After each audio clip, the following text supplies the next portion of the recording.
thick, no more than a foot thick. So that means 5,500 cubic feet contained in the wing. We only need, for 60,000 gallons, we only need to have 937 cubic feet. So if we look at the numbers, that means you only use up 17% of the volume in the wings to hold 60,000 gallons of fuel, but not all the fuel is in the wings. Some is in the fuselage, some is in the tail, and some are in both wings. So this is entirely doable. There's no stretch of the imagination or incredulity on this. I mean, this is very doable. And the other problem is, if you're going to occupy maybe 10% of the wing volume to contain the 60,000 gallons of fuel along with what's in the fuselage and in the tail. I mean, this is doable. George, I hear you. Sounds George, good. hold on. Okay, bro, you're just reading the Wikipedia page. A question. Why is everybody talking over everyone? Well, George mutes people. So he talks when everybody's talking because he mutes them. And George just keeps talking. No, Lemon Bird wanted to know the numbers. I gave him the numbers. You said it 10. I think you're losing audio right to hand, but go ahead. Who is going to ask a question? I just want to say all he's doing is reading the Wikipedia page back to us. That's all he's doing. This is what the Wikipedia page says. Do these numbers, do this. That's what it is. That's all George is going to do is just tell us what he's been told. I don't know why anybody entertains this guy. Well, right the hand, we need to hear this dude to hear how to think about this problem in a coherent way. And right the hand, I really didn't hear you address any of his claims, so I'm sorry, but that's going to be weak sauce. I may still believe in the conspiracy, but we still need to have an intelligent, coherent way to address that. Here's his claim. His claim was that he basically read a Wikipedia page. Wait, hold on. Lemon. Right? Yeah, Lemon. How do I do anything? Is only 11,000 gallons, right? The average tanker 18-wheeler. Okay, I do not picture in my mind 3 of those 18-wheelers on each wing. Can you imagine that? I've never seen it happen. That's how they fuel them, apparently. I've been to many international airports, 737s, 787s, 380s, all that stuff. All I see is this little white little donkey-looking thing pull up and hook up under the wing. Yeah, and that's all I'm saying. Is going to do. All George will do is read the Wikipedia page to you and be like, no, it's right. He's not going to use any common sense. He won't compare the wing visually to the 16 tanker trucks that's supposed to be in it. No, he'll just go to the Wikipedia page, and then Lemons goes, interesting, George. This is like, it's some kind of, bro, Aaron, I swear, we're like one of the only. Okay, well, I hear what you're saying visually with it not matching up geometrically or visually. If it's just a Wikipedia page, like you said, then unfortunately, we'd have to break out the measuring tape and see if all the measurements actually add up and the math adds up. Okay, so at least we've addressed the claim in a coherent, intelligible way. You don't need measuring tapes. All you need is a set of eyes to see that there is no way in God's green earth you're going to get 18 tanker trucks into the little wings of an airplane. Like it's just not going to happen. And then you look at the tires. Bro, 1 million pounds, a bulldozer that carries 1 million pounds has tires 16 feet tall, made out of rubber, 1 foot thick. But a plane is using these tiny little tires for 1,000 pounds and landing on them. Bro, this conversation he's just gonna read the Wikipedia. You got 5,000 times 5,000. It's crazy, bro. George is not here. But we have to show why it's wrong because we need to figure out how to think about this problem. We did. We said the wing is this size. And that size is exponentially smaller than the amount of tanker trucks that need to go into it. Now, that is facts. It's like saying, I'm trying to fit 10 gallons into a 1-gallon container. And you're going, maybe we should take some measurements. No, you're just not going to fit something that big into something that it's bigger than. That doesn't work. That's not how things work. We don't need to look any more into this. It's done. And that's not even the whole problem. Even if you were to fit all that in there, those wings are made of aluminum. Like that's like physically impossible. Bro, you think you're going to take off with 10 elephants hanging from each wing? Get the fuck out of here, 20. bro. 20 elephants on each wing. Yeah, come on. The fucking wings would snap in half. What's holding what bolts? Rivets? Three tanker trucks from each wing. It's unbelievable. You should. It's just Hey, These George, claims just real quick, George. I just looked up where's the fuel stored on a airliner, and the first image that came up shows nothing in the fuselage. So I would just wonder, do you have any reference that can establish that the majority of the fuel is in the fuselage? Look specifically Thank at you, 747. I didn't Travis. say the majority was in the fuselage, but hang on, I'll do a search here. I'll find the data for you. Yeah, he'll go on. While you're searching, George, everyone imagine this. Okay, you see those tanker trucks going down the highway. Let's unhook the tractor, and let's just put that big old tank right on the wing. Not just one, but 3 on each wing, right? And we'll put some pipes down there to their little engines or whatever. The big engines, actually, Rolls-Royce, whatever. And see if it can take off with 3 tanker trucks on each wing. Come on. Well, I think They're worried about overweight passengers, right? Right? You know what I mean? That's why, because they need every pound. They need every pound to lift that 60 billion gallons. Yeah. Well, you guys make a good point, but I think what happens is mathematicians who are, very capable, like George and others, get dazzled by these numbers and they're like, the math works out, so it must be on the up and up. But you have to see if that math really relates to reality. Are they really using efficient engines that make the math? What does it mean that the math works out? What does that? How do you quantify that? Hey, Lemon, this is very easy to Lemon. This is very easy to figure out. Remember, I just a bit ago told you that the surface area of the wings of a 747 is 5,500 square feet. Mm-hmm. What are the bladder dimensions? We don't care about surface area. Let me go what through are numbers the for fuel Lemon. bladder dimensions? Now you take 5,500 square feet multiplied by 144 square inches.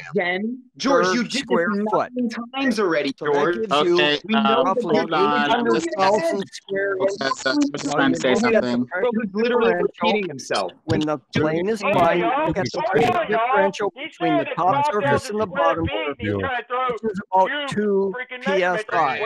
You have roughly 2 psi of lift per square inch. So you have 792,000 square inches. You multiply by 2. Moderator. That tells you that the Oh my God! on the Blah wings, blah blah blah blah. George, the I asked you a 747 with its 2 wings is 1.6 million pounds. This is bro. He thinks he's educating us. He's like, I'm going to go in here and do numbers, and everybody's going to think. All right.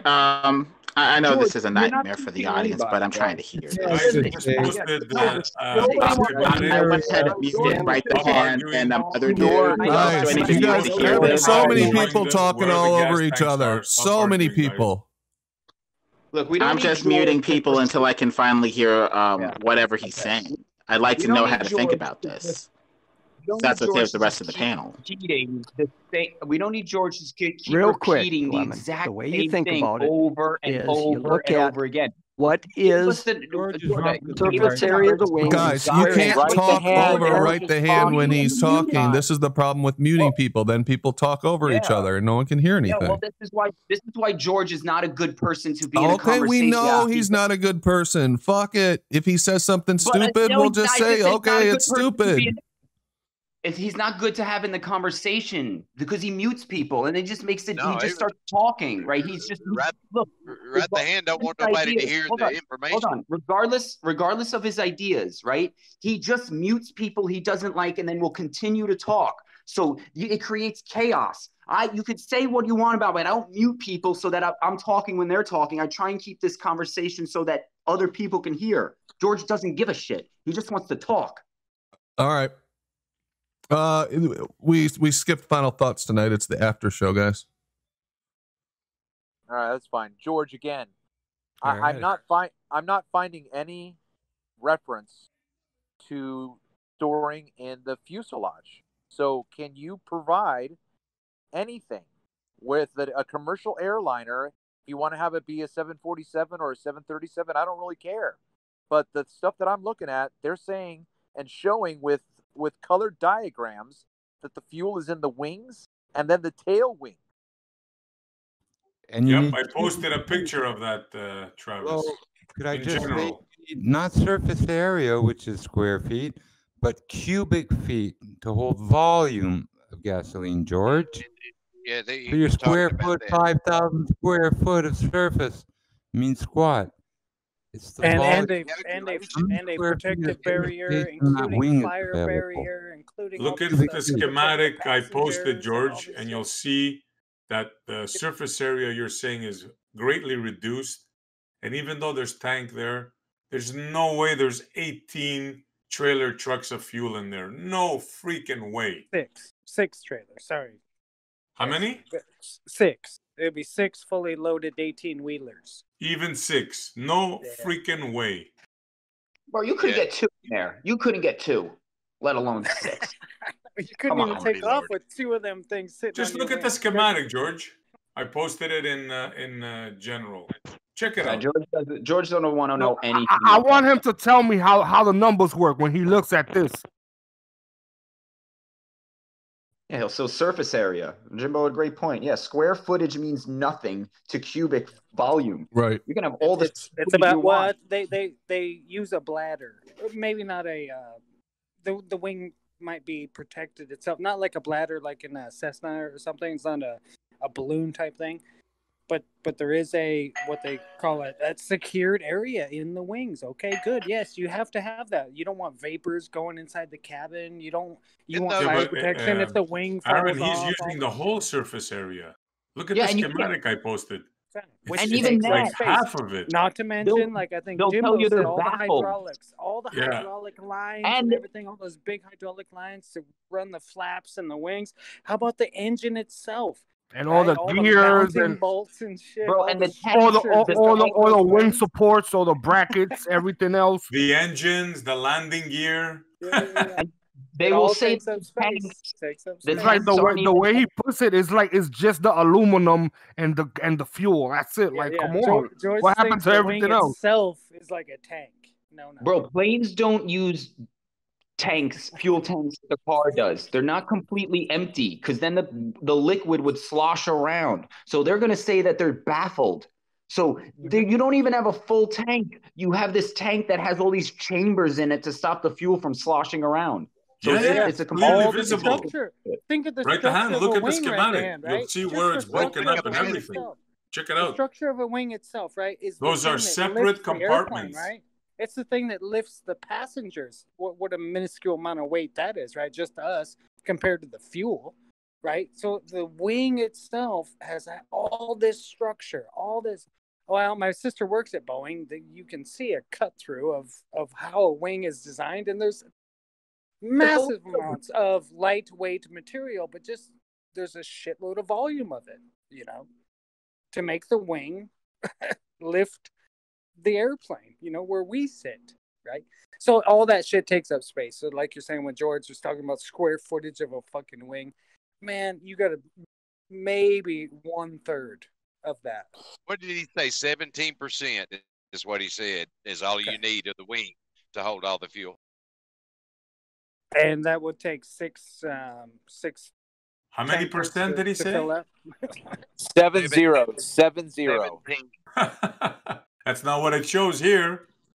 It's less than half. Their own schematic in pink. Check it out. It wasn't 70. It was 17%. Yeah, well, the schematic that I looked up said 70. Okay, so which is it? And what is?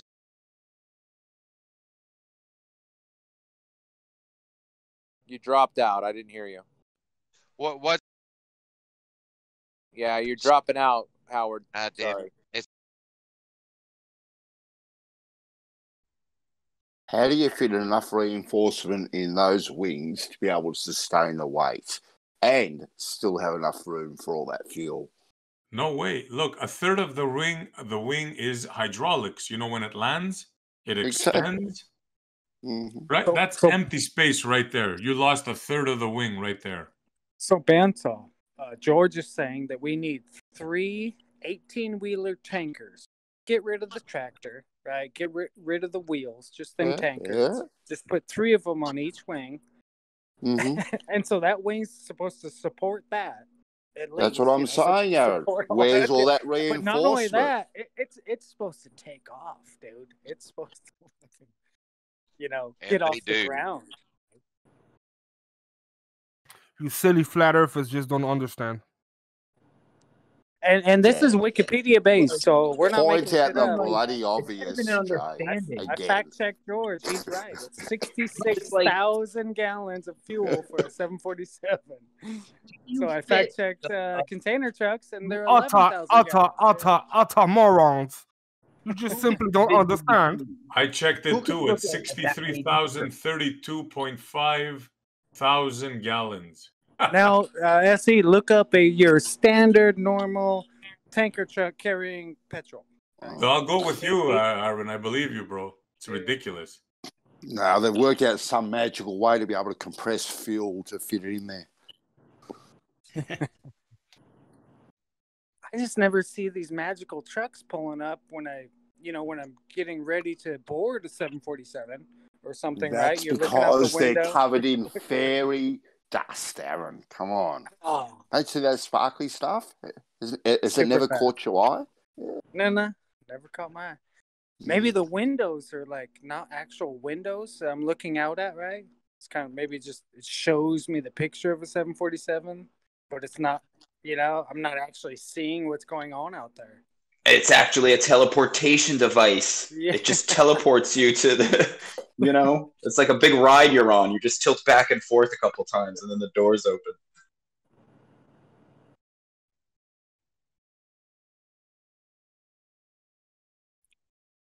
And dude, not just how many 747s or 380s or 787s or big international jetliners land at an international airport every single minute, right? You would have a You would see- convoy there would be of so much trucks traffic. constantly going in and out of airports. Imagine You know how it really works? Oh, The pilot clicks his heel. Just like, Dorothy in The Wizard of Oz. He clicks his heel. And he's got 7 league boots on. And then the gauge goes right back to full, right? Yeah. They have one gauge? How many gauges do you need for 66,000 gallons? What if one wing got a leak? Geez, you'd be fucked. They even got gauges and things on their instruments for chem spray. where they push a button to release chemicals.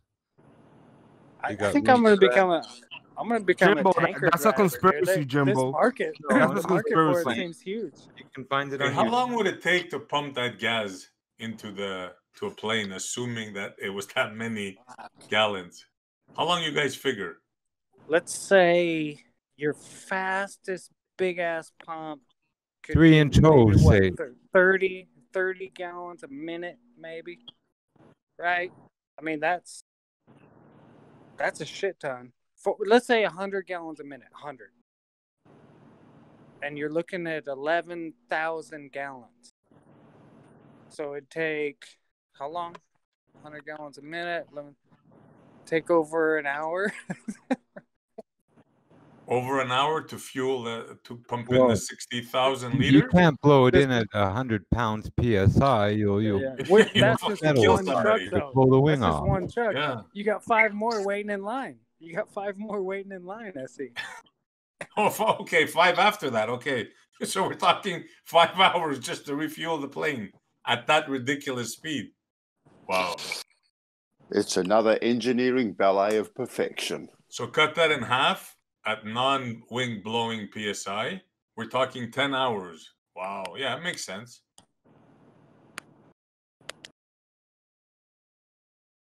Yeah. Imagine a plane 100 waiting 10 gallons hours a to be minute, fueled. 11,000 gallons. That'd be how many minutes? That'd be 110 minutes, right? Yeah. It'd be about an hour and a half or over. Sorry about it. It'd be Don't almost make 2 me look hours. bad. I'm going on your math, Aaron, huh? Make sure you get the numbers right. I'm putting it out there so someone can correct me. 100 gallons a minute, 11,000 gallons would be 110 minutes, I think. if I'm guessing right. Travis, somebody smart, right there. Save me. I don't do numbers, man. Yeah, let's face it, Oh, though. that's right, Travis. A glider, once it's up, and can stay up for hours and fly for hundreds of miles. No fuel. Let's even say it was 200 Yeah, I gallons a minute. I thought about that. Totally thought about that.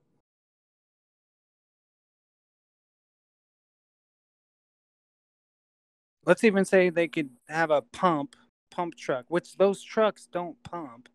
You know, the big tanker trucks, you know, they don't have a big ass pump on them.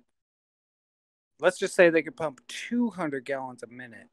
11,000 gallons is going to be an hour. And you need 6 of them?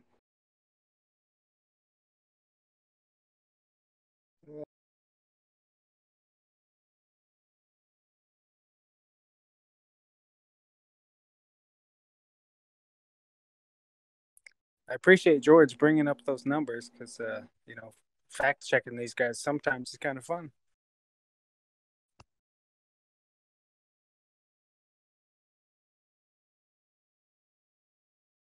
And then when a plane takes off, how the wings bounce up and down.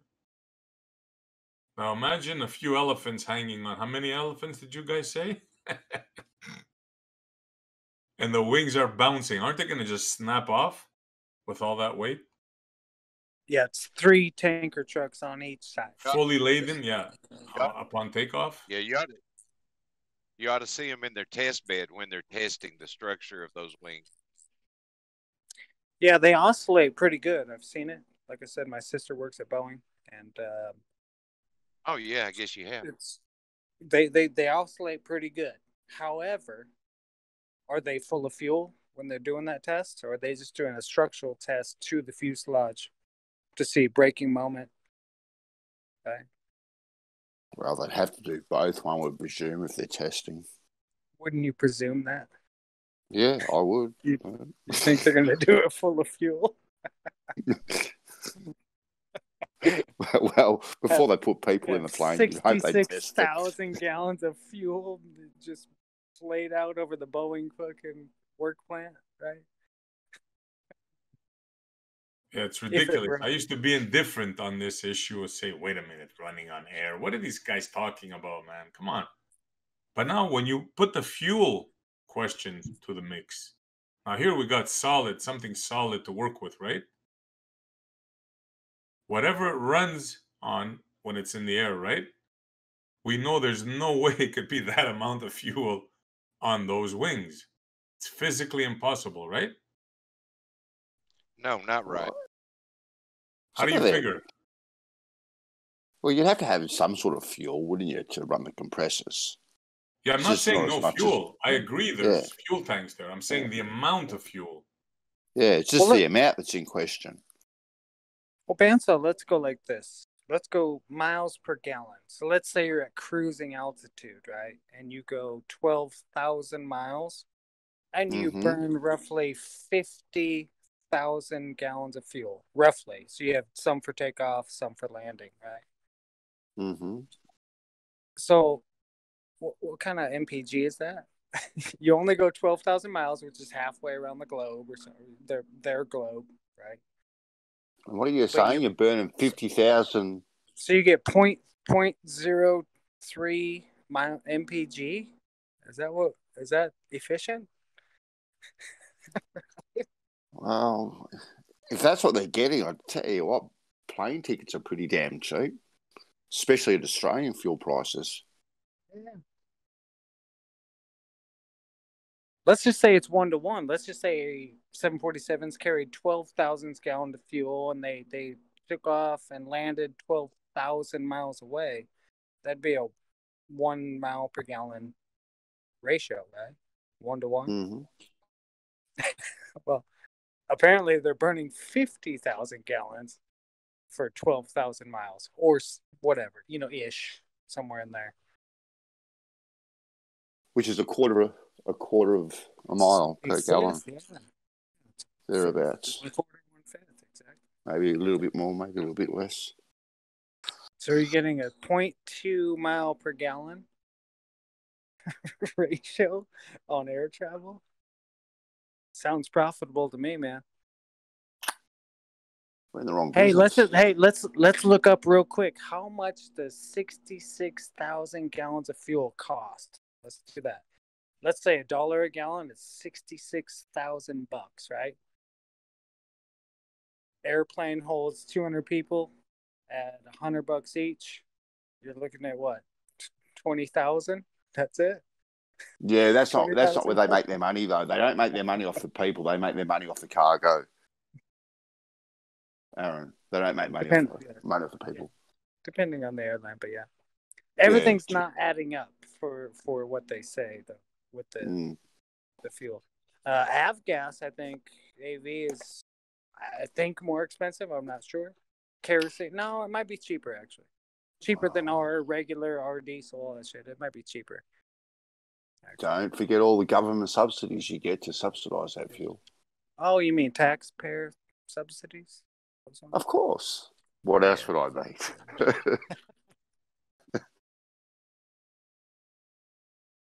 Even the folks that don't fly have to pay it. Yeah, that one. Exactly. One for all and all for one. Oh man, we're in it together.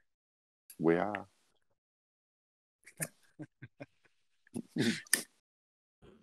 Seems like too in the past there were these flying ships called vimanas, and in old Hindi books they describe how they're built. They were basically flying machines. They didn't seem to need like tanker trucks full of fuel to get off the ground either. Unleash Rumpus, Brandon. Let him have a crack. At vimanas?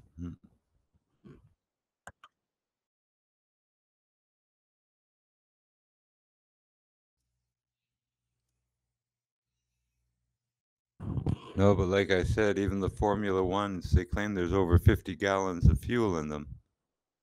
I don't see it. A 50-gallon tank? I've seen 55-gallon drums.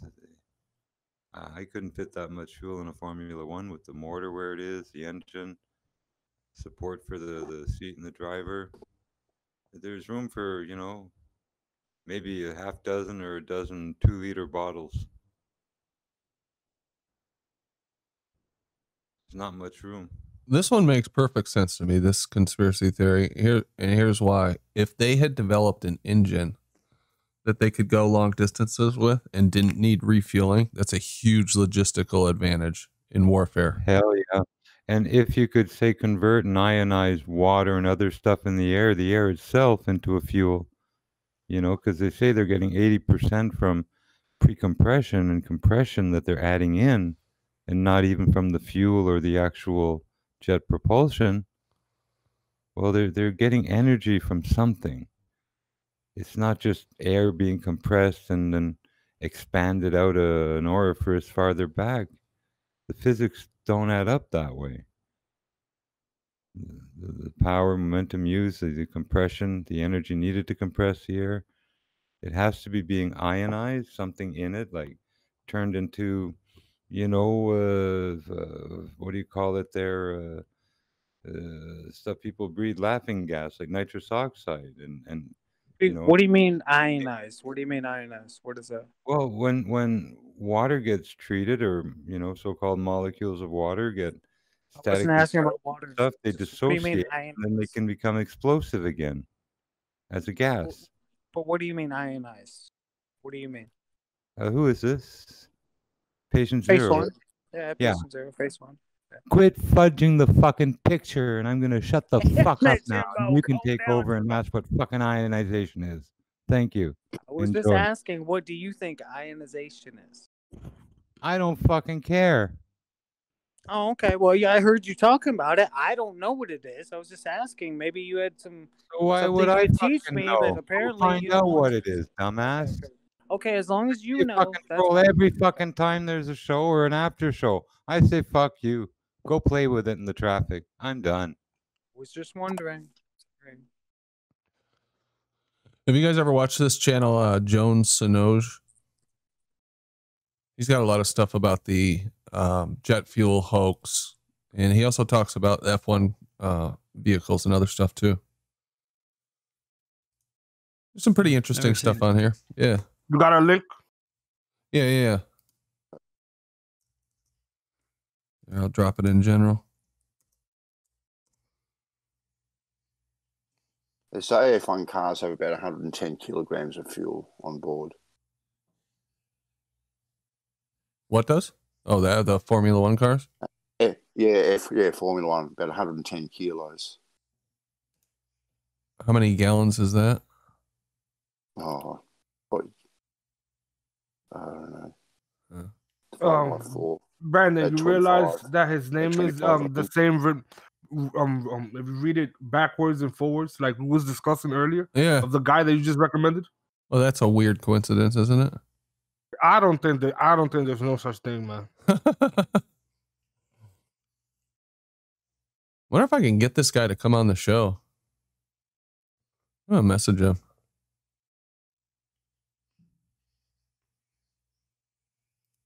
He's into a whole bunch of other stuff now.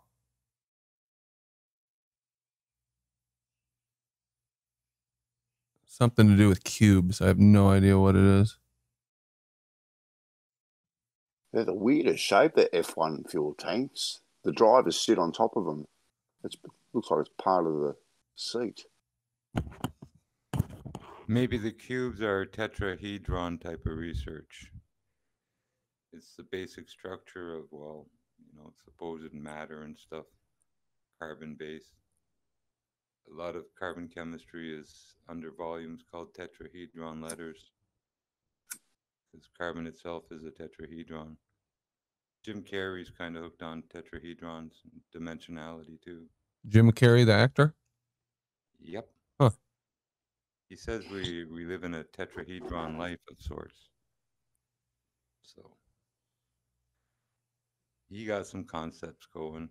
I don't know what they all are. I think he's a flat earther too, but I don't know. Really? Hey, Jimbo, isn't micro carbon fiber micro, not what we see on your Honda Civic, or, my Honda Civic or whatever, but the bond between what do they call that, Jimbo? It's like strong. It's like the nano 200 times. Yeah, nanocarbon. Yeah. It's like Nanocarbon? 200 times stronger than steel if you can my produce it. best understanding of carbon fiber and stuff, it's not actually carbon fiber, it's certain plastics and stuff. And most plastics are carbon based, so polymers. So they use the term, there might be carbon tubes and stuff that they deal with for whatever, filtering blood and other stuff. But as far as making car I'm not parts, sure about it. Yeah. They're not doing that. Yeah, I'm What not they too have sure and what about they it. call Most the carbon fiber I see is just a wrap commercial you stuff. put on. Yeah, It's just a wrap you plastic put or on your something. car, right? All these fucking hot rodders put a wrap on their car, and it looks like carbon, tetrahedrons or carbon, Carbon wannabe. just a wrap. Yeah. But those nanotubes, some folks have looked into that, but you can only go so far, and there is no evidence of it, and they're just saying that it is stronger than steel. Well, Scientists discovered all this They're stuff. claiming they're going to make the space elevator out of this nanotube carbon. And, what I know about it so far, it's all plastics and stuff. There's no such thing as a stretch pure nanotube and carbon thing that's so strong. Yeah. Even to isolate one carbon atom to They say these things, but and they draw pictures and have CGI, but really? Like I say, what's on the market as carbon fiber is not carbon fiber. No, so I it's don't know all what else. fantasy. Yeah, it's fiberglass. I've seen that.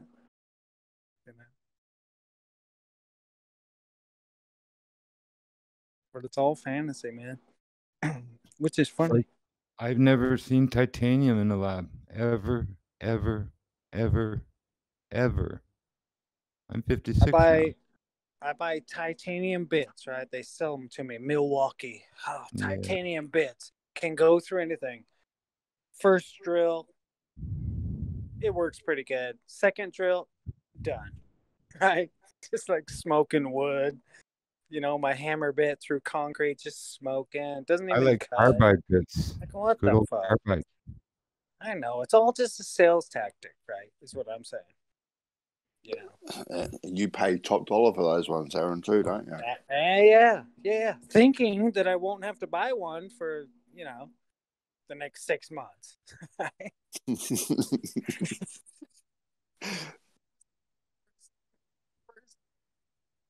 Run to my Yeah. building, I had to buy 2 more. Fucking A, right? It's always buyer beware, and even with tools and stuff.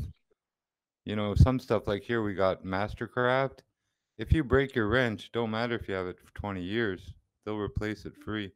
Yeah. I do like those That's real warranty. good. Yeah. Mastercraft, yeah. You can't we really we go have wrong. Harbor Freight here. It's called a Pittsburgh brand. That's the name, Pittsburgh. Imagine that. But it is, you know, I broke one of the torque wrenches I bought from him for like $129. The knuckle split. You know, the head just split. And I brought it right back. No Oh, yeah. questions asked. Just pick one up off the off the shelf and take it out. You know, Well, I mean on that's sockets, you wind up, you take a pipe and put it on the end of your socket to turn and loosen bolts and stuff, you know? Something gonna Yeah. break. But that's all fine and dandy, They unless don't every even ask week I have to go back to Harbor Freight and get a new torque wrench. Even though they'll give it to you, it's like, come on, I gotta go all the way to Yeah, Harbor how the Freight. hell did you break that? Don't get it. Found a way. But I do like that, you know, tools made to fail. You know, they don't care. They make them cheap Well- enough where they're not expecting those tools to be used like in the hardcore sense of, let's say, No kidding. Some of these truck shops for semis, you walk in, there are wrenches, not wrenches and everything. They're bigger than you are. They're yeah, 6 oh, yeah. foot of shaft on them. And Yeah. sockets you'd have to hug with both arms. It's just ridiculous. Yeah. But they've had them forever. That's the thing. Those sockets have not broken yet, right? And how many lugs have they tightened? How many hubs have they tightened? How many, right? You know, how much work have those sockets done? You know, where today you could buy that same socket, that whatever it is, wrench or whatever, from a cheaper outfit, but it'll probably break. You put a bar on it, like you're saying, Jimbo. You put a bar on it and jump on it. yeah, the bar's good. The bar's still good. Brandon, bro, I've been watching the guy. Bro, this guy sounds like he's gonna make plutonium any minute now, bro. This guy's on another level, bro. Thank you for the recommendation, bro. He's on another level. If you want to also go on another level matrix, look up the thorium molten salt reactor. Thorium molten salt reactor. It's this awesome guy, kind of like a. You gotta give me a link, bro. Oh, you can't hear me? Okay. Well, anyone look up thorium molten salt reactor. Hey, no problem. Matrix. I was away from my computer. But what's the name of this one, Aaron? Molten what? Molten salt reactor. Reactor. Molten salt reactor. Thorium. Thorium. THORIUM. Thorium. It's an That's alternative. some pretty cool technology there, Aaron. I spoke about it about a year ago. Yeah. This is some freaked out stuff. I remember. And there's this little fat chubby dude, a scientist, not scientist, but a intelligent dude who wants an alternative to nuclear, you know, energy, right? Uranium and post-uranium and what else? This is safe technology. They're hiding it. No, they're not But they're hiding it. My kids are actually learning about this in school at the moment. They're not actually hiding it. Yes, Essie, yes. Wow. Yeah. And this is about 12 months ago. At least my boys brought this to my attention. You know, the safety, the cheapness, everything in regards. They were actually comparing that to nuclear. Yeah. That's right. It runs safe, cool, and there's no danger of radiation. Yeah, that's wow. right. Yeah, my boys are actually learning about it. Yeah. Yeah, it's a great watch. So the one I watched wasn't a scientific video. It was a guy who was trying to.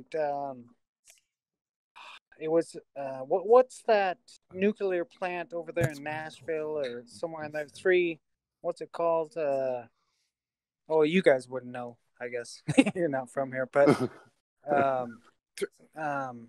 Anyways, he was just trying to give. He's trying to count because they shut down that nuclear plant, right? In the USA and opened up a couple more, but then shut them down. And he's like, why can't we have what we would call nuclear reaction, basically steam powered, right? How can we create steam to run a generator to create electricity, right? He's been shut down. The government's chasing him, or shutting him down, and so he's putting on little shows. He's a little fat guy with glasses. He gives great presentations. He's kind of reminds me of Brian Leakey, actually. You're not talking about Galen Windsor, are you? No. Okay. No. Look up thorium, molten salt reactor, and maybe YouTube took it down. I think it might be what I'm showing right now. What I'm sharing. Is that him? Because he looks a little like Brian. Yeah. Exactly. But this might be a newer one. The one I was looking at was when he was just having like underground conferences, like with I'll call them scientists, intelligent people, saying we need to rethink this energy system. How are we creating it? Stuff like that. But it was like in a basement. Super cool, man. He's got a whiteboard and super smart. Now this one I've never seen, Brandon. Okay. But that is him. But he looks older to me. He looks older.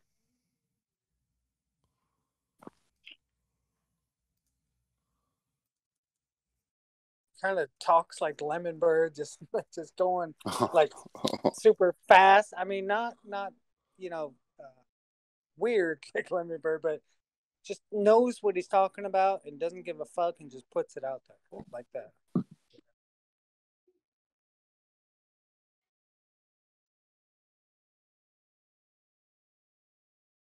And that was it was just cool to be like, what the fuck is thorium, right? I was like, what the, it was 3 or 4 years ago, whatever. And just to watch him, but yet we've never heard anything about thorium until Bandsaw. Apparently, Bandsaw's kids now are bringing thorium home. They're not bringing thorium home, but they were talking about the technology. Yeah. With the molten salt, just the safety of it. That's what he was more concerned about, with the safety of having a molten salt plug. So if the reactor did overheat, the salt would melt, rush in cool water, and you'd have an immediate, dethermal action of the reactor. They weren't talking about the molten salt per se. They were just talking about the thorium nuclear. Yeah. So, but well, I think the current safety checks on like a uranium and what else? God, I can't remember, but let's just say uranium 235, 234 is just a constant flow of fresh water, I think, right? Mm-hmm. Now, if there's an overreaction, let's say what do you call that? A reaction where there's a meltdown or something, that he explains it, right? You can't shut. You have Chernobyl without a safety backup, right? You'll have a meltdown without a safety backup. So thorium is a lower temperature burning reactive element, I guess, which can create heat and steam to run the generator, which is what you need for power. And he said if there's any problem, dude, you just have this plug of salt that when it gets too hot, it turns to liquid, allows all the safety issues to work, and shuts down the generator like that. Something like that. And the waste and the waste byproducts are far safer too. Yeah, exactly.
I found it, but I can't post it.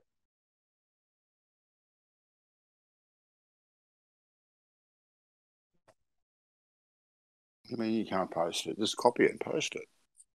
Hold on. Yeah. Jesus, Banta, hold on.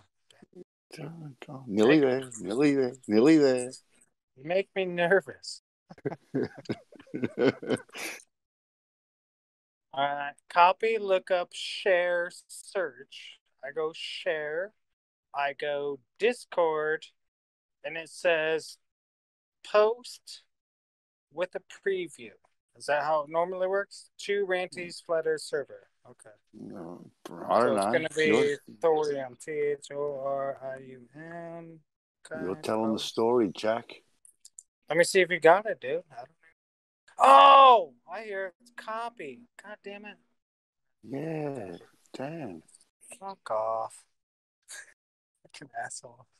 Promises. Okay, here we go. Copy, paste. Here we go. Copy, paste, Page, and where do you want me to put it? Because Paige and Con are having it out. Just whack it in general. They can sort it out. Preview. Oh, it just says preview. What the heck? You wombat? What the hell?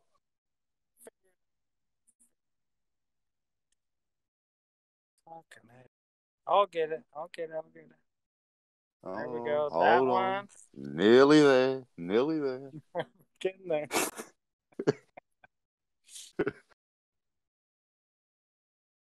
Stop interrupting, Benton.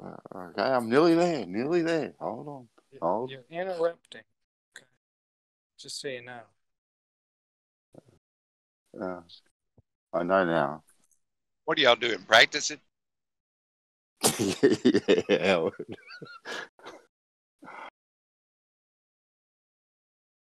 What's going on, Left Lane? You all right? Yep. Just got back in my truck with me a sandwich. I'm going to get up Where to you Little at Rock. these days? Heading I just heading left. to Little. I'm down in your neck of the woods. I just left Mount Vernon. So get out Sounds of like here. you've got a mouthful of Get something out of there, here. Howard. Do what? I said it sounds like you've got a mouthful of something there. Yeah, man. Good egg salad sandwich. Oh, yum. Damn. Ooh, I love me some egg salad. I do love that. Especially when I'm trucking. Super easy. Yeah, this Duke's truck stop here in Mount Vernon, they've got an excellent restaurant. So do I copy URL? Is that what I do, Banza? Copy Well, URL. Go back I think over. so, mate. Okay, now I'm in Discord. Let's paste it and see what happens. Boom. Boom. Oh, my God. Why didn't this happen? Einstein's got nothing on you, Aaron. Look at Dude, that.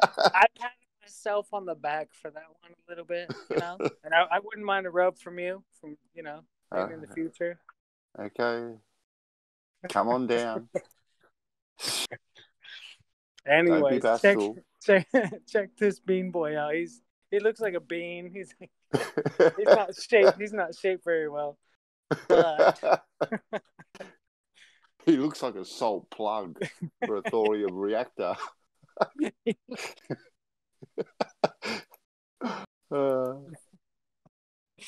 If that's what we get with thorium reaction, I'm not sure I want it, right?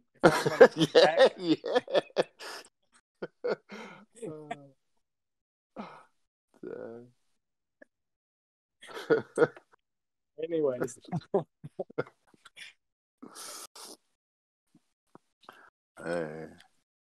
When you have time, watch that with your kids. He's very, very polite. No swearing, no nothing. It's pretty awesome, actually. And he does the whiteboard thing, and it's like layman for high science, kind of, you know. Like he's able. I love a whiteboard. I must say, I love a good old fashioned whiteboard. Sure, I'd love to see your whiteboard, dude. But no, I haven't caught up yet. I've still got a chalkboard. You ran out of chalk about 10 years ago. Exactly. What the fuck are you guys talking about?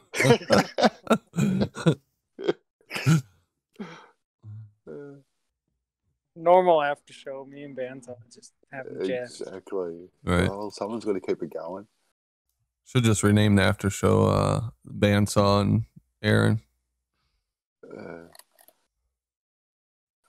amount of chalkboards I've made for my kids over the years is insane. Whatever happened to chalkboards, dude? And why not? And they were like the perfect invention. I just finished making another one for my grandkids and stuff. So, but I'll tell you what, you give a kid a bucket full of chalk and a slab of concrete, and they'll entertain themselves for hours. Dude, for years. I love those. Yeah, for years. Drawing in the street, if they're allowed to go in the street these days, right? I remember drawing in the street.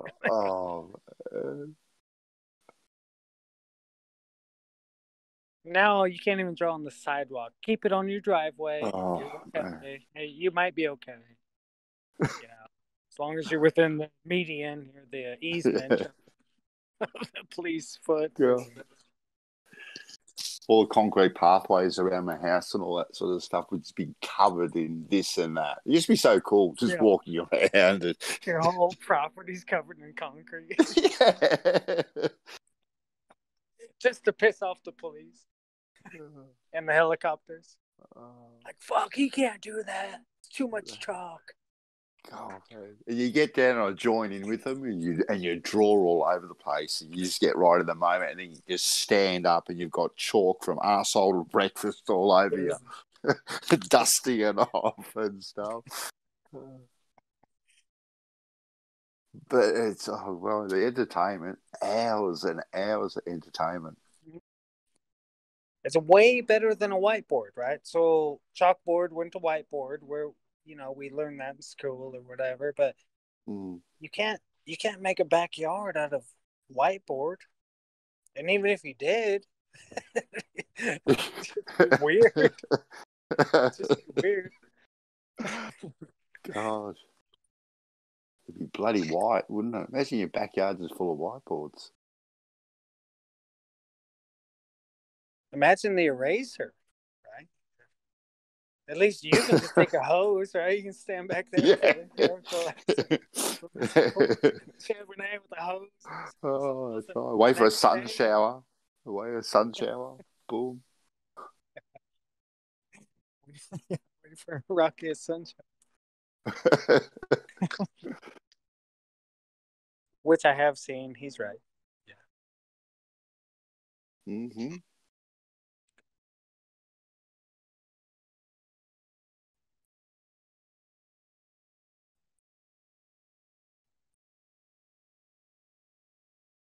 So I was trying to take a day off from Brandon's show. So I took last night off. And so all day today, I just listened to the show and the after show. And I think on the after show, Right the Hand killed Lemon and Data with his just get down to reality. Right the Hand was like, let's just get back to reality. Right? And, you're talking about the light conversation we had, yeah? Yeah. Lemon was going into concepts. Data was going into like, well, this is what I know. And Right the Hand was just like...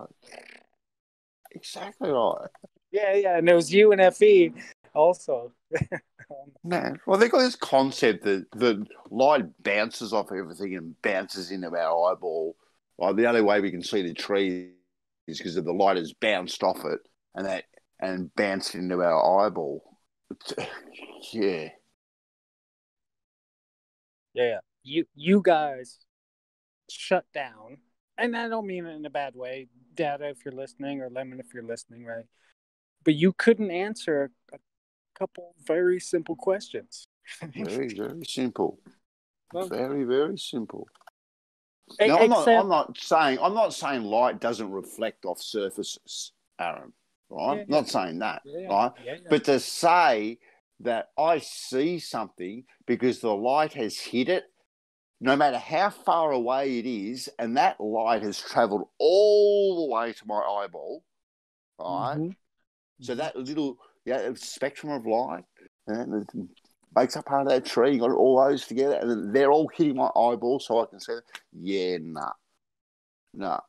Exactly, like Effie's toilet over in South Africa. He's in Perth, trying to. If and he gave the qualification. If the Earth was flat and there were no undulations and all this fucking shit. Could I see that toilet? The light, not see it, but the light, right? And Data just went off on the angle of resolution and all this sort of bullshit they're going on about. No, we're talking about light itself, right? You kept jumping in, going. Yeah. They totally missed the point. Yeah. Both of them. Lemon and Data. And we can't just see something because it's actually in light. Yeah. Fairly simple concept, I know, Aaron. Right? I can see something because light is hitting it, and it's in light. Boom. Problem solved. Genius. But all of a sudden now it has to be bouncing here and bouncing off bloody frogs' legs and snail shells and hits the bird's wing and all of a sudden gets down to my eyeball, going through all these different mediums at the same time, being loomed and refracted and bloody miraged and all this other sort of stuff, and it manages to hit my eyeball, right?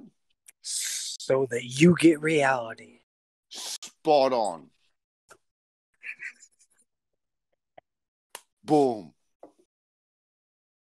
But I never have to compensate for any of this when I'm looking down the scope of a rifle. No. Exactly. Ask the military if they account for the speed of light when they're focusing on the target, right? Yeah. What about the speed of reflected light? The bouncing rate from target to scope. That's right. Now we have Coriolis. Bouncing rate of light from scope to target and scope to observer, right? Because every sniper has an observer, so he's got to relay back what he sees. And these nuffs will actually tell you, Aaron, that the speed of reflected light is the same as the speed of light. And yet earlier on in the show, it shows that depending on what medium the light goes through, it changes speed. No. Oh, sorry, I'm wrong. Again. No. Again. You can't say that. Well, no, I can say it. Whether I should. How can you say that?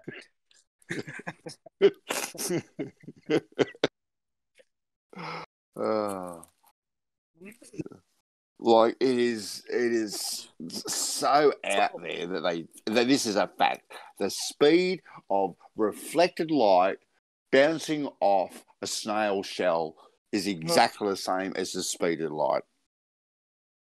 Okay, so let me get this straight.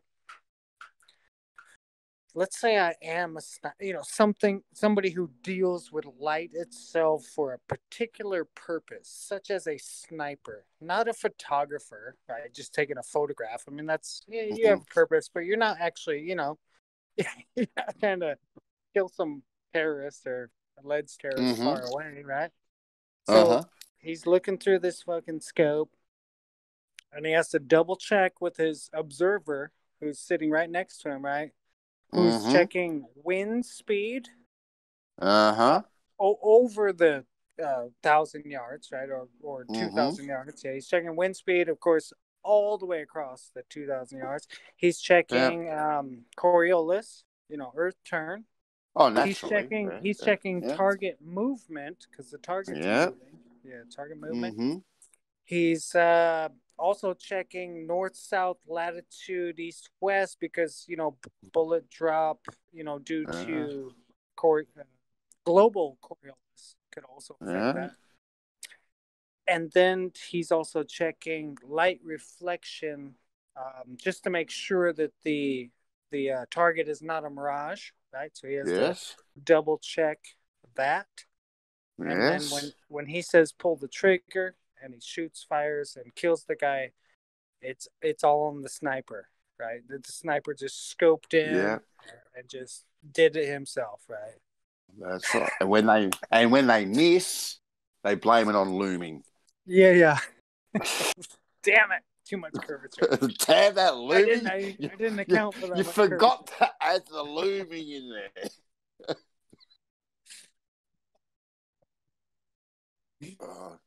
Imagine people like the Rumpus or George actually being a sniper, actually accounting for all this sort of stuff. Man, you wouldn't want to be standing next to the target. Give you the hot tip. Go ahead, sorry. I said you wouldn't want to be standing next to the target. I'd stand right on the target is what I'd do. I'd put my head right on that bullseye. These motherfuckers, well, because it'd take them 2.5 hours to actually find out. To do all the math. Figure it out. Sorry, I misspoke there. I misspoke. And in that time, I could go set up a fake target that looks just like my target, like over there, and I'd still stand on the target they were initially pointing at, right? And they'd probably hit that other target and be like, yes! Like, dude, see your way off. Hoorah! Dude, you're way off. See? Your math didn't work. We hit the target. Damn. Didn't. Oh, see, that's because they use the empirical system instead of metric. Yeah. I mean, it has something to do with that, Always. Because George and, Rumpus would definitely fight about that. Like, well, hold on. How far away is the target? 3,800 meters. No, George would say it's 5,200 feet. And they'd fight about that forever. God. In the meantime, terrorists is just walking away. Mm-hmm. Just going about their business. Yeah. What's the drop? George would be like, well, if we take Walter Bislin, we this way. And Rumpus would be like, no, of course not, you idiot, you moron. We're going to take whatever calculation Rumpus uses for drop, right? Use the Coriolis factor. Fucking always use the Coriolis.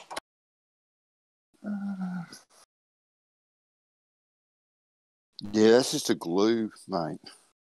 Yeah. Hold on, I'm sorry. What happened? Did you call me a bad name? I always call you a bad name. And I'm just checking my son's power supply for his computer. Oh, okay.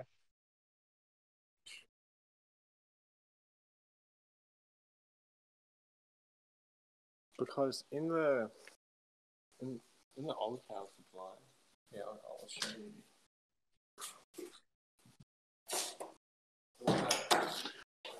Give me a second. Huh?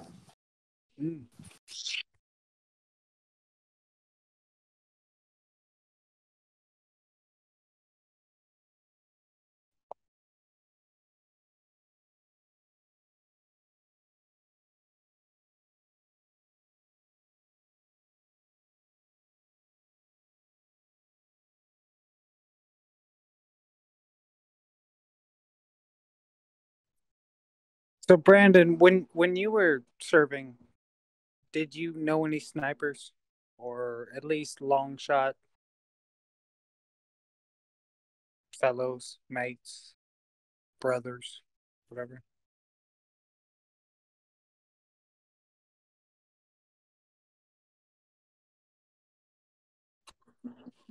Didn't personally know any snipers that I can remember.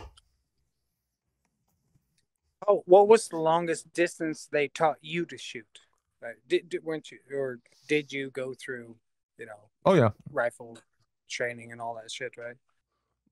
with a rifle, the furthest target we usually shot at was 300 meters. Yeah. Which is pretty far. 3 football fields, right? Yeah. Yeah. And what was the score? Because you had to get a score of some sort, right? So you had to hit within a range, right? Yeah, mine wasn't very good. I was like 27 or 30 out of 40. Okay. What do you think your problem was? If Vision, it was a problem. vision related. I didn't mean to use that word problem, but yeah. Just vision related, probably. Moving from one target to the other, and to wear glasses, and just not a good shooter. And all the stress of your instructor just standing there kicking you in the ass going, hit it, right? Well, you get over that. I mean, I would say that I would have to practice a lot in order to be that good. And you don't practice that much because ammo costs money. So, and it's not just like you can go, oh, I'm going to go down to the range today and, go down there and blow off a bunch of rounds. Yeah. You only get to practice like maybe usually only like once or twice a year. Yeah. Really? Yeah. Oh yeah. You only have to go to the range technically. At least we did only once a year, I think, and qualify. You're a close combat trained, right? You're trained at close combat if you were to go. Yeah. Yeah. Wow. That's nuts, dude. Yeah. It's a lot easier to hit something with a 50 cal though. Yeah. I mean, well, the way they spray, yes, of course. Yeah, just shoot a lot more. I was pretty good with a machine gun. What'd you ride in when you're on top of or behind a 50 cal? Humvee. It was a armored Humvee. Nuts. Yeah. Yeah, I know. It's crazy. It's fucking stupid. It's the worst thing you can be in. Don't. I know. Don't say that, but. No, I mean, sticking out of a Humvee, it is a dumb thing. Oh. Putting your head up? Yeah, you're like, your head up, half your body's sticking out of this armored vehicle. There's a couple times we almost rolled over because my idiot driver thought it was funny to sideswipe cars. I was like, stop doing that. It's just like people going grocery shopping and you're trying to hit the side of their car because you think they're too close to you.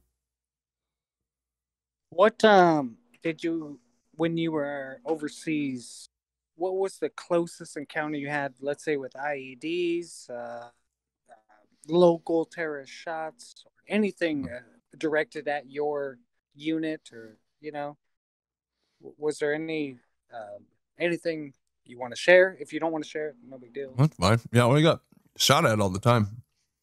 I was lucky not to get in a actual like head-to-head firefight. At that time when I was over there, nobody was really taking us on head-to-head anymore. Like that ended after like the first year and a half. It was all guerrilla warfare on their part at that point, blowing stuff up on the side of the road, which happened all the time. Bullets whizzing by. Yeah. You heard that shit, right? Yeah. Or hitting the concrete, you know, around the vehicle or whatever. Bing! You know, my neighbor, actually, I'm in the USA, I'm in Texas, right? My neighbor was shooting at a pond, and he's about 500 yards away. And he had this whole family out there shooting at a pond. Just bam, bam, bam, bam, bam. Not fully automatic, but, you know, trigger pulled. But they were ricocheting and coming up towards my house, and I could hear the bullets whizzing. And I was like, I got freaked out. I was like, what the fuck? I jumped in my truck and drove over to Mr. Garcia's house and said, Garcia, you're ricocheting. And he's like, no, I'll shoot the dirt. I shoot the dirt. I said, no, Garcia, you're coming. They're flat. And that sound of them bullets whizzing by freaked me out. It really did, you know, because you don't know, right? Oh, it's creepy, dude. Yeah.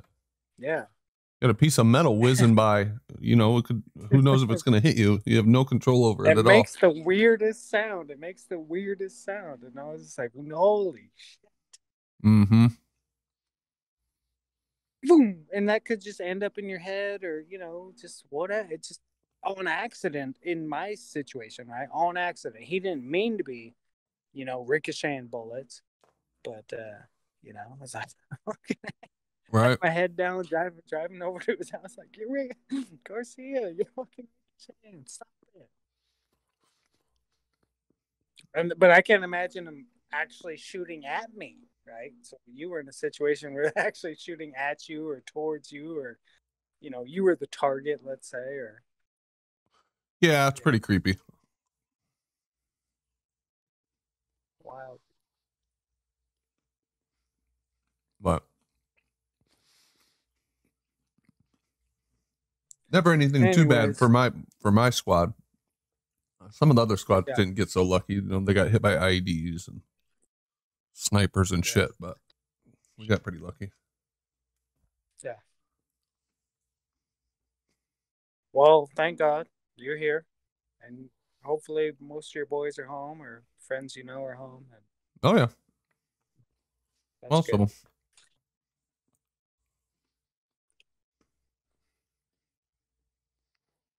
I feel bad for them, dude. Iraqis. We fucked their country up big time. Well, it was displayed on the media how much we fucked them up, right? Like, yeah, it was a national symbol of how strong the USA is, right? Let's just go destroy this great old city. Let's just call it Baghdad, Fallujah, whatever. These great old cities. And it was displayed as if the U.S. was liberating these people, right? Yeah, we're gonna bring freedom and democracy. Yeah. Ah! That's hilarious. We need to bring some freedom and democracy to our fucking country. Exactly. Yeah. Yeah. I'm gonna move to Iraq. So I can get my freedom and democracy back. That's a shithole, dude. You don't want to move there. Well, I know, but that's where it all went. Apparently, Yeah. it didn't come here. Yeah, we exported it all. Yeah. Should have saved some. Yeah, it was pretty stupid, but I mean, how would you like it if we, if you were living in a country and all of a sudden the United States just fucking attacks you mercilessly? Yeah. Would you fight back? 100. Aren't we taught to fight back? So we have the militias here, right? So we've never been invaded, apparently, all this stuff, right? But we are always kind of, let's just say the only people left with guns, individual guns, to fight off any attacker. Apparently, that's why we haven't been invaded.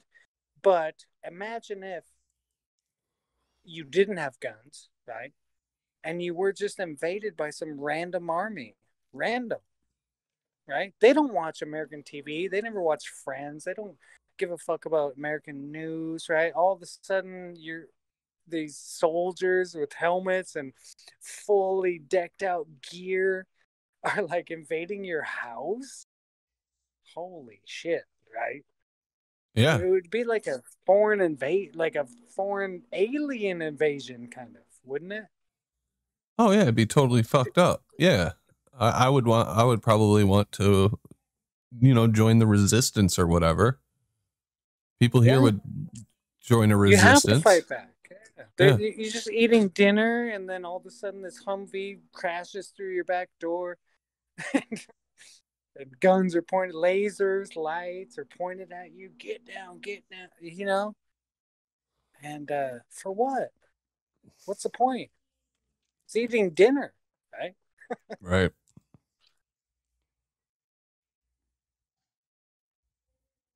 Yeah, we got to try to not do that shit. I mean, not that we have any control over anything, but at least they haven't gotten us to go into Syria completely and into Iran completely yet, because they wanted to do both of those things. I know they did. My dad listens to conservative radio, Rush Limbaugh and all the conservative stuff. And bless his heart, he's okay. He's not anti foreign countries or anything. He just listens to it because it's kind of a habit. Uh-huh. And today, the conservative radio host was like, you know what? The United States is the leader of the free world. We have given more. And he's talking we, like we the people. He's a radio host, with millions of people listening. We have given more to every single country, whether you like us or not. We always, always give our best to make your country better. Right? And I'm just thinking to myself, every country we ever stepped foot in now, has been destroyed first and then overtaken by corporate democracy, right? Right. Western democracy. That's it. Yeah. Bro, it's like if somebody beat you up and broke. Say again, right there. It would be like if somebody beat you up, broke all your stuff, then just gave you a bunch of paper drawings on it. Like, here's $100 million. Sorry, I fucked all your shit up. What am I gonna do? But this paper is useless. Oh, you'll find yeah. No, you'll be all right. So you can start a fire and keep warm by it. Yeah. Apart from that, it's got much more. You're free. Don't worry about your stuff. Don't worry about that stuff. You're free. You have democracy now. Rejoice. In order to redeem those papers that Ranty is talking about, you have to go to our little building we set up here, right? It's called a bank. And then they're worth something. Okay, cool. And then we can divvy them out. That'll be okay. And it's like you can only buy what's being sold in that store, right? Because they only accept American currency. You can only buy whatever they sell in American currency. That's right.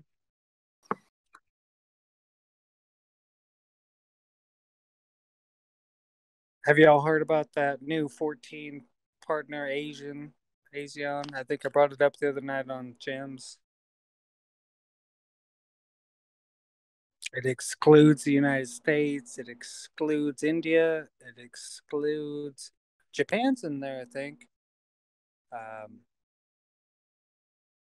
It's a counter to the TPPT, Trans-Pacific Partnership Treaty or whatever, and that's a big deal for China because they're going to use Chinese money. It's kind of a global reshift if everything works out in China's favor. Kind of global reshift on money. And you're betting on it, right? You got all those Chinese dollars ready to go. Yeah, my wife does, yeah. He bought Bitcoin before it got big.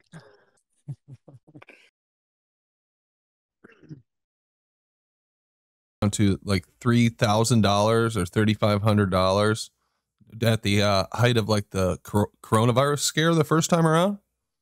YouTube was like, "Oh shit, you should go buy some fucking Bitcoin." I'm like, "Well, no, I don't know, man. What I was thinking it's gonna go down to nothing." It bottomed out at like real close to there, and now it's over $17,000. Yeah, Bitcoin's it's just another thing they use to take everybody's money because they can control when it goes up and down. That's what I think too. At the end, it's like, it sounds all good, like this, ups and downs with it, and maybe people making money off it, but they're trading it back then, Bitcoin, for some sort of paper dollar somewhere. Yeah, but I mean, you would have like imaginary money quintupled your money had I listened to YouTube. So I listened when he talks about Bitcoin now. Probably next time it'll fucking go down to zero. I'll buy and then it'll just crash. Bro, if it ever goes It'll go to Go less even than less, zero. yeah. Yeah, You'll be like, you owe us, yeah. They'll hack the Negative algorithm. profit. No, here's the thing. Bitcoin is built into almost everything now, so it will never drop down to zero because there will be a point where it's more profitable to just buy it, and that point so far is around 35 to 4,000. It will never get below that. People will just start gobbling it up. So just Dan, remember, do you think Bitcoin, something like that, cryptos are kind of a Ponzi scheme? Kind of. Of course, because there's that thing. There's the fee. There's the fee that always is being applied, and that's where it comes from. And the more people you That's bring how they- in, the more the currency's worth, right? The more people you bring in, the more it's worth, all that stuff. It's just like. But can you order Uber Eats with more Bitcoin? feeds. Can you order Uber Eats with Bitcoin? And there's a fee every time. Every time you picture it's like a tax. Every time you use Bitcoin, there's like the transaction fee. But what can you buy with Bitcoin? I've never gone to a shop where they say Bitcoin accepted. Well, online you can buy almost anything with Bitcoin. So as far as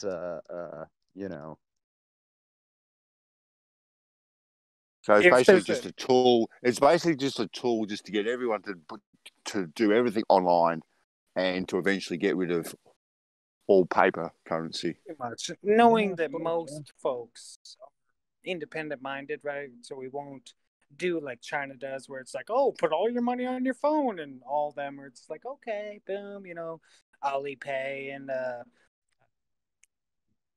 what's the other one? Anyways, they just pay with their phone. They don't even fucking care, right? But most of the rest of the world is like, no, I earned this money. I hardly ever use cash now. It's hold just on tap to and go. Just tap and go everywhere. It's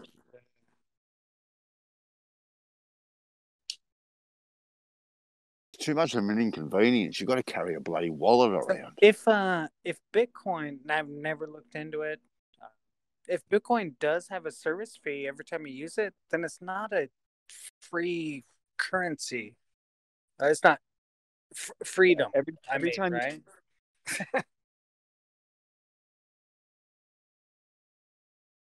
Go ahead. Right then, you cut it out a little bit. Anytime you buy it or move it, you pay a fee. Okay, so it's not. But not when you use it. Not when you use it though, right there. Using it, yeah, that's buying. Or if you just want to transfer it from you to someone else, pay a fee. If you want to take your money, you want to buy $100 in Bitcoin, you're getting 97 because you're paying fees. Every time you do anything with Bitcoin, you pay a fee. You know, The only thing that doesn't cost you anything to do is to hold on to it, but it'll cost you a fee to sell it. So if you have $100 and you want to get $100, you're going to get 97 because you paid a fee. That's cashing out. Cashing out, So you pay a fee. It's kind of like a crypto stock market, right? Where as long as Yeah. you hold your stock and it goes up and down, and you look at your numbers every day, and you're like, wow, I'm worth this much, and then 2 weeks later, you're like, oh fuck, I lost this much, and then next 2 weeks, you're like, wow, I got this much. As soon as you go to sell those stocks, you got to pay fucking all sorts of income taxes, capital gains, and all this shit just to get out of the system called stocks or crypto, right? Yeah, but it only lets you get back into cash. Yeah, exactly. You have to have cash to get back in. So yeah, it's all the same system, if you ask me. Exactly. That's what I think. Barter, baby. Cash is for suckers. Cash is for suckers. Well, Go ahead. Sorry. I was just say you can't hoard, right? It's very hard to hoard in the barter system, right? Because if you're trading goods and services, you can't hoard your services. Nope, I'm not going to do anything to get money because I'm just going to hold on to my services. Like, no, nobody would do that. You would.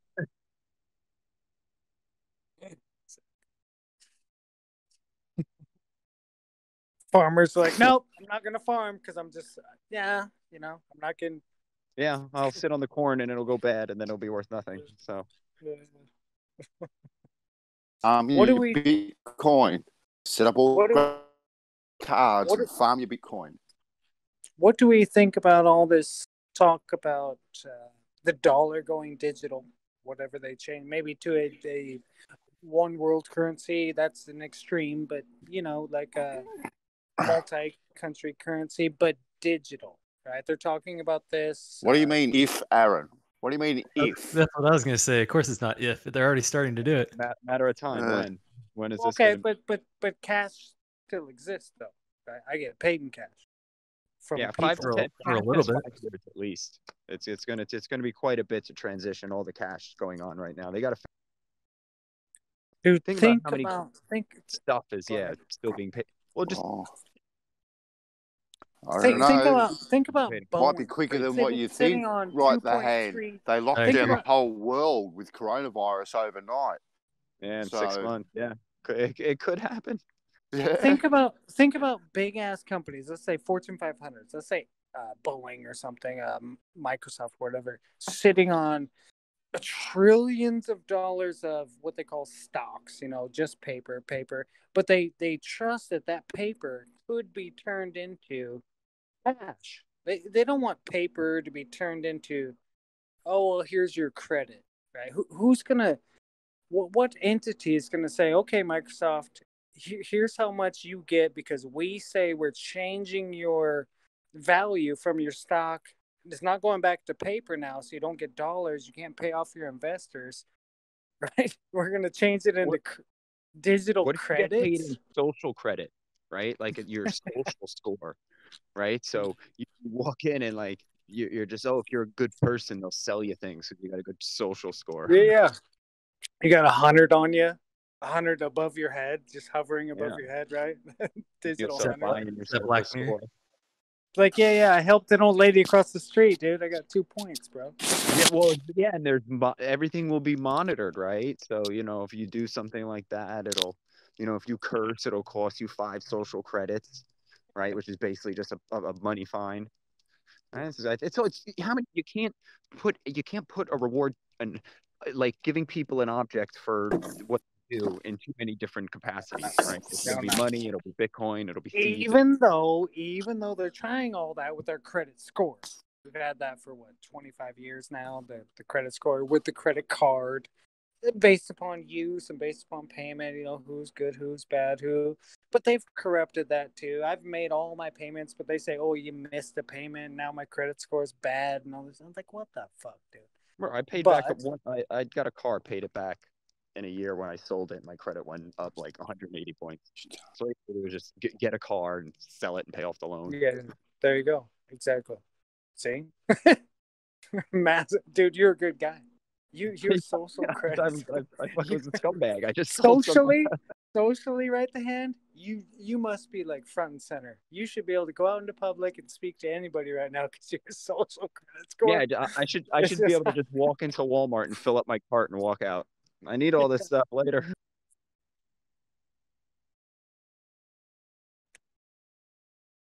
It's not going to work, man. As long as there's enough people kind of like us mentally, which when I say mentally, I mean even on a 10% scale of what we're thinking about or talking about, if people think about that, it won't work.